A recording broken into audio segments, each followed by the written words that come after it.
નમસ્કાર, જય શ્રી કૃષ્ણ, રાધે રાધે.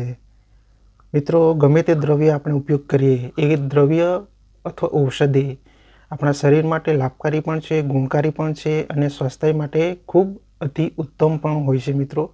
પણ એનું સેવન કરતાં પહેલાં આપણે એના નિયમો અને એ જે ઔષધિ હોય, જે કંઈ દ્રવ્ય હોય આયુર્વેદિક ઔષધિ, એ દ્રવ્ય આપણા શરીરને અનુરૂપ અથવા શરીરની કઈ તકલીફ થઈ રહી છે એને અનુરૂપ જો આપણે સેવન કરીએ તો એની અંદર રાહત મળી શકે અથવા તો આપણે નુકસાની પણ થઈ શકે.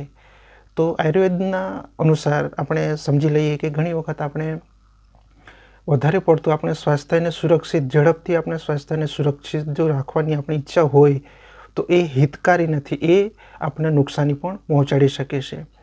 તો આજના વિડીયોની અંદર આપણે એ જ માહિતી મેળવશું. એક એવી ઔષધિ છે જે ઔષધિનું આપણે દરેક મોસમની અંદર ઉપયોગ કરી રહ્યા છીએ અને ખૂબ આપણને લાભકારી પણ છે. અનેક પ્રકારના એની અંદર ગુણધર્મ પણ છે. આયુર્વેદની અંદર એને ખૂબ એક ઉચ્ચ સ્થાન પર એ આયુર્વેદિક ઔષધિ કામ કરે છે. પણ એનો ઉપયોગ આપણે કઈ રીતના કરી શકીએ, કેવા સંજોગોની અંદર આપણે ના કરી શકીએ જેથી કરીને આપણને આપણા શરીરને નુકસાની ના થઈ શકે. તો આજના વિડીયોની અંદર આપણે એ જ માહિતી મેળવશું. અને ખાસ કરીને મિત્રો, ચેનલ પર પહેલી વખત આવવાનું થયું હોય, તમને આયુર્વેદિક ઔષધિ વિશે માહિતી મેળવવાની ઈચ્છા હોય, તમને જિજ્ઞાસા હોય તો આ ચેનલને જોરથી સબસ્ક્રાઈબ કરી દેજો. તો આયુર્વેદના અનુસાર દરેક મોસમની અંદર આપણે શિયાળો હોય, ગરમી હોય કે ઠંડી હોય, પણ મોસમ આધારિત આપણે આયુર્વેદિક ઔષધિ જે ફળ હોય, આયુર્વેદિકના એવા ઘણા એવા ફળ છે, એનો ઉપયોગ કરીએ મોસમ આધારિત તો પણ આપણને ફાયદો થઈ શકે અથવા તો આપણે શરીરને અનુરૂપ આપણી શરીરની પ્રકૃતિને આધારિત જો એનું સેવન કરીએ તો પણ રાહત મળી શકે. પણ આપણે ઘણી વખત આપણે ઉતાવળે એવા નિર્ણયો લેતા હોઈએ છીએ કે ઝડપથી જે કંઈ તકલીફ થઈ રહી છે એ તકલીફ મારા શરીરમાંથી દૂર થવી જોઈએ, એના કારણે આપણે ઝડપથી અને વધારે પ્રમાણમાં જો આપણે આયુર્વેદિક ઔષધિનો ઉપયોગ કરીએ અથવા કોઈ પણ દ્રવ્યનો ઉપયોગ કરીએ તો એ આપણા સ્વાસ્થ્યને નુકસાની પહોંચાડી શકે. એનું ખાસ આપણે ધ્યાન રાખવું જરૂરી છે. તો ચાલો હવે શરૂઆત કરીએ. તો એ છે મિત્રો હરડે. હરડે તો આપણે દરેક મોસમની અંદર ઉપયોગ કરી રહ્યા છીએ મિત્રો, પણ એ ખરેખર એટલું યોગ્ય નથી. તો હરડેની અંદર એટલા બધા રસાયણ ગુણ છે કે ખૂબ આપણને રાહત આપી શકે, આપણા શરીરની અંદર ઘણી એવી બીમારીઓને એ દૂર કરી શકે છે. અને હરડેના પણ ઘણા એવા પ્રકાર છે, હરડેની ઘણી એવી જાત પણ છે, તો એનો પણ આપણે ખ્યાલ હોવો જરૂરી છે. તો હવે શરૂઆત કરીએ કે હરડેનું સેવન કરતાં પહેલાં આપણે સૌથી પહેલાં એ નિયમ જાણવું જરૂરી છે. અથવા તો વધારે પડતું જે આપણે સેવન કરી રહ્યા છીએ તો એ નુકસાની આપણને કંઈ થઈ શકે એનો પણ આપણે ખ્યાલ હોવો જરૂરી છે.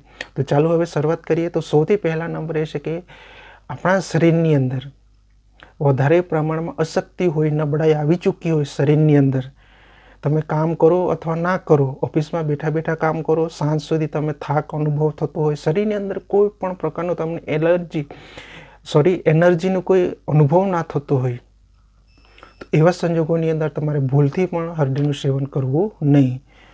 તો તમને કોઈ પણ પ્રકારની તકલીફ થશે નહીં અને શરીરની અંદર તમને અશક્તિ લાગતી હોય ને તમે ભૂલથી જો કદાચ હરડેનું સેવન કરતા હશો તો તમને નુકસાની થવાની શક્યતા વધી શકે. એનું ખાસ આપણે ધ્યાન રાખવું જરૂરી છે. અને બીજા નંબરે છે કે મિત્રો આપણે કફ જવરા, એટલે કફની અંદર પણ એ આપણને એનું નિયમ જાણવા જરૂરી છે.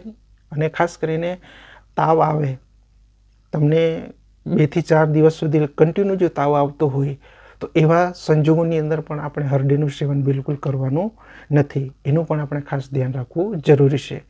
અને ખાસ કરીને મહિલાઓ માટે પણ આ એક નિયમ છે કે સગર્ભાવસ્થા દરમિયાન હરડેનું સેવન બિલકુલ પણ કરવું જોઈએ નહીં. અને ખાસ કરીને બીજું કે ઘણી વખતે આપણા શરીરની અંદર પિત્તનો પ્રકોપ વધી જાય, પિત્તની સમસ્યા વધી જાય અથવા તો ગરમ મગજ વધી જાય, તો એવા સંજોગોની અંદર પણ આપણે આ હરડેનું સેવન કરવું જરૂરી નથી. અને ખાસ કરીને મિત્રો ક્ષય રોગની અંદર એની અંદર પણ આપણે હરડેનું સેવન કરવું હિતાવહ નથી. એની સાથે કેન્સર અને એડ્સ જેવા બીમારી હોય આપણા શરીરની અંદર, તો એવા સંજોગોની અંદર પણ આપણે ભૂલથી હરડેનું સેવન કરવું યોગ્ય નથી. એનું પણ આપણે ખાસ ધ્યાન રાખવું જરૂર છે. એટલે હરડે આપણા શરીર માટે ખૂબ લાભકારી પણ છે, ફાયદાકારક પણ છે, પણ એનું આપણે નિયમ જાણવા જરૂરી છે તો જ આપણા શરીરને આપણે સુરક્ષિત રાખી શકીએ. બીજું કે ઘણી વખત આપણે ઉપવાસ કરતા હોઈએ, બરાબર છે, તો તમે 7 દિવસ 8 દિવસ સુધી કદાચ કન્ટિન્યુ જ ઉપવાસ કરતા હો, તો એવા સંજોગોની અંદર પણ તમારે હળદરનું બિલકુલ પણ સેવન કરવું યોગ્ય નથી. તો જ તમને એની અંદર રાહત મળી શકશે. હવે બીજા નંબરે છે કે ઘણી વખત એવા સંજોગો સર્જાય છે આપણી નજર સામે, તો માની લો કે કોઈક વખત આપણે અકસ્માત સંબંધી તકલીફ થાય અને પડી ગયા અને આપણા શરીરમાંથી કોઈકને કોઈક સંજોગો અનુસાર લોહી જો બહાર આવવાનું પ્રક્રિયા ચાલુ થઈ જાય, તો એવા સંજોગો દરમિયાન પણ આપણે હળદીનું બિલકુલ પણ સેવન કરવું યોગ્ય નથી. અને બીજું કે ખાસ કરીને વાના રોગોની અંદર જે પીડિત વ્યક્તિઓ હોય, એવા વ્યક્તિ ભૂલથી પણ હળદીનું સેવન કરવું યોગ્ય નથી. નહીં તો તમને વાની જે સમસ્યા છે એની અંદર વધારો પણ થઈ શકે. તો આજના વિડીયોની અંદર મારે તમને એ જ માહિતી આપી હતી.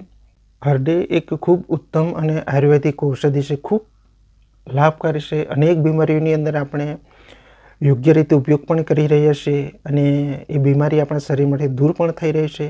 પણ એનો આપણે ખાસ ખ્યાલ રાખવો જરૂરી છે કે આવી કોઈક સમસ્યા સર્જે આપણા શરીરની અંદર આપણે પ્રેક્ટિકલ અનુભવ થાય, તો એવા સંજોગોની અંદર તમારે બિલકુલ પણ ભૂલથી પણ આ હળદીનું સેવન કરતા નહીં તો તમને એ જે સમસ્યા છે એની અંદર વધારો પણ થઈ શકે. એટલે ખાસ કરીને શરીરની અંદર અશક્તિ લાગતી હોય, નબળાઈ આવતી હોય, તમને તાવ 3 થી 4 દિવસ કન્ટિન્યુ તાવ હોય અને તમને પિત્તની સમસ્યા હોય, અથવા તો તમને કેન્સર અથવા એડ્સની સમસ્યા થતી હોય, શ્વાસ સંબંધી કોઈ પણ પ્રકારની તકલીફ થતી હોય, વાના રોગોની સમસ્યા સર્જાતી હોય, તો એવા સંજોગોની અંદર મિત્રો તમે ભૂલથી પણ હળદીનું સેવન કરતા નહીં. અને ખાસ કરીને એટલું ધ્યાન રાખજો કે આયુર્વેદ એક નિયમ છે કે ઉતાવળે જો આપણે કોઈ પણ આયુર્વેદિક ઔષધિ દ્રવ્યોનો ઉપયોગ કરીએ તો એ આપણા શરીર માટે હિતકારક નથી, એ નુકસાનકારક છે. એનું આપણે ખાસ ધ્યાન રાખવું જરૂરી છે. તો આજના વિડીયોની અંદર મારે તમને એ જ માહિતી આપી હતી કે હળદીનું સેવન કરતાં પહેલાં ખાસ મિત્રો સમજી લેજો, જાણી લેજો કે નિયમ આધારિત જો આપણે હળદીનું સેવન કરશું તો જ એની અંદર આપણને રાહત મળી શકશે. તો મળી કોઈના વિડીયો સાથે, નવા ટૉપિક સાથે. ત્યાં સુધી કોઈ પણ તમે આયુર્વેદિક ઔષધિનો ઉપયોગ કરતા હો તો તમે ધીરજપૂર્વક, શાંતિપૂર્વક તમે ઉપયોગ કરજો. વધારે પડતું સેવન ના કરતા, નહીં તો તમને તકલીફ પણ વધી શકે. હા, એ જે કંઈ તકલીફ હોય એની અંદર તમને રિકવરી મળશે જરૂર, પણ એ વધારે પ્રમાણમાં આપણે જો કોઈક આયુર્વેદિક ઔષધનો ઉપયોગ કરીએ ભૂલથી, તો સમય જતાં આપણને નુકસાની થઈ શકે. તો મળી કોઈના વિડીયો સાથે. ત્યાં સુધી મારા તમામ દર્શક મિત્રોને લાંબુ અને સુરક્ષિત આયુષ્ય મળે એ પ્રભુને પ્રાર્થના. જય શ્રી કૃષ્ણ. રાધે રાધે.